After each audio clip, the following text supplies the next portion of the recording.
নমস্কাৰ, মই পংকজে আপোনালোক সকলোকে মোৰ ইউটিউব চেনেল তথা ফেচবুক পেজ পংকজ জিলিমকালা আন্তৰিকতাৰে স্বাগতম জনাইম।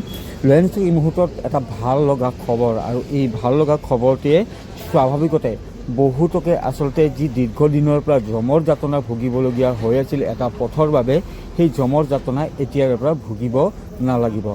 এই যিটো বিশেষ পথৰ মই খবৰটো আপোনালোকক দিবলৈ লৈছোঁ, এই পথটি হৈছে বহুতেই জানে ধূপধাৰাৰ পৰা নগৰপাৰালৈ যোৱা এটা উপপথ। ধূপধাৰা নগৰপাৰা সংযোগী এই উপপথটোৰ বাবে দীৰ্ঘদিনৰ পৰাই বিভিন্ন স্তৰৰ লোকে যমৰ যাতনা ভুগি থাকিবলগীয়া হৈছিল। জৰাজীৰ্ণ অৱস্থা, সেই জৰাজীৰ্ণ অৱস্থাই আচলতে দুৰ্ভোগ ভোগাই আহিছিল পথচাৰীসকলক।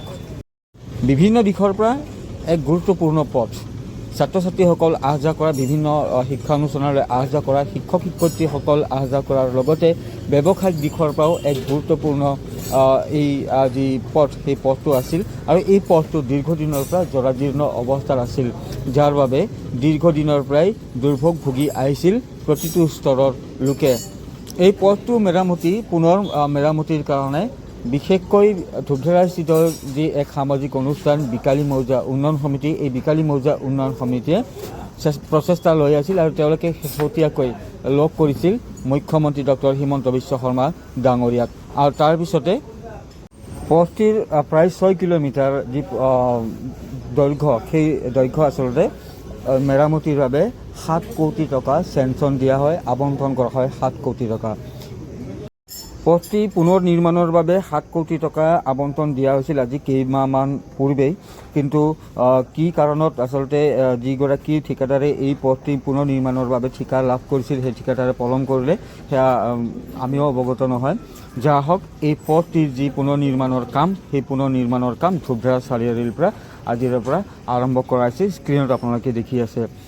তো ইয়াকে লৈ স্বাভাৱিকতে উৎফুল্লিত হৈ পৰিছে ধূপধাৰাবাসী ৰাইজ, বিকালীবাসী ৰাইজ। এই পথটিৰে অহা যোৱা কৰা যিসকল যাত্ৰী আছে, যিসকল পথচাৰী আছে, তেওঁলোকে সকলোৱে স্বাভাৱিকতে উৎফুল্লিত হৈ পৰিছে। আৰু ধূপধাৰা হেকাৰা ৰাস্তাৰ যিটো জৰাজীৰ্ণ অৱস্থা আছিল, সেইটো মুখেমূৰ কৰাৰ কাৰণে আমি বিকালী মৌজা উন্নয়ন সমিতিয়ে অহৰহ চেষ্টা কৰি আছিলোঁ। সেইমতে আমি অসম চৰকাৰৰ মাননীয় মুখ্যমন্ত্ৰীক লগ ধৰি আমি ধূপধাৰা হেকাৰা ৰাস্তাটো উন্নীতিকৰণৰ বাবে 7 কোটি টকা লাভ কৰিছিলোঁ। আৰু এই 7 কোটি টকা ঠিকাদাৰ হিচাপে দীপক দাস নামৰ এজন ব্যক্তিয়ে পাইছিল, কিন্তু তেওঁ কামটো খুব লেহেমীয়া কৰাৰ কাৰণে আমি কিছু যাতনা ভোগ কৰিব লগা হৈছে। কিন্তু আজি আমাৰ সৌভাগ্যৰ দিন, আজি 11/2/2026 তাৰিখৰ পৰা আজি তেওঁলোকে এই ৰাস্তাটোৰ কাম কৰাৰ কাৰণে আৰম্ভ কৰিছে। আমি আশা ৰাখিছোঁ যাতে তেওঁলোকৰ এই কামটো সম্পূৰ্ণমতে ভাল হয়, আৰু আমি বিকালীবাসী অৰ্থাৎ এই অঞ্চলবাসী যিটো এটা ৰাস্তাৰ কাৰণে আমি যাতনা ভুগি আছিলোঁ, সেইটো আমি আজিৰ পৰা সকাহ পাম বুলি আশা কৰিছোঁ। কিমান দূৰলৈকে হ'ব, কিমান কিলোমিটাৰ? 6.5 কিলোমিটাৰ দূৰলৈকে হ'ব, আৰু বাকী আমাৰ হেকাৰালৈকে 11 কিলোমিটাৰ হয়। বাকীখিনি আমি 4.5 কিলোমিটাৰ ৰাস্তা আমি পিছত হয়তো মুখ্যমন্ত্ৰীৰ লগত যোগাযোগ কৰিলে আমি পাম বুলি আমাৰ এটা আশা আছে।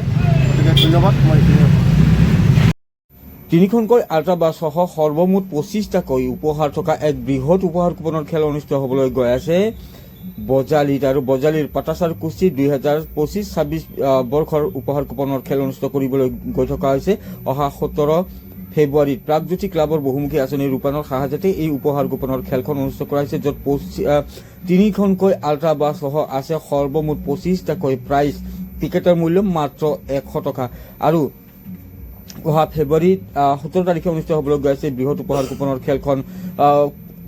7টাকৈ চিৰিজৰ খেল অনুষ্ঠিত হ'ব, আৰু মোৰ লগত 7টাকৈ চিৰিজৰে টিকেট আছে। 1 আছে, 2 আছে, 3 আছে, 4 আছে, 5 আছে, 6 আছে, 7 আছে।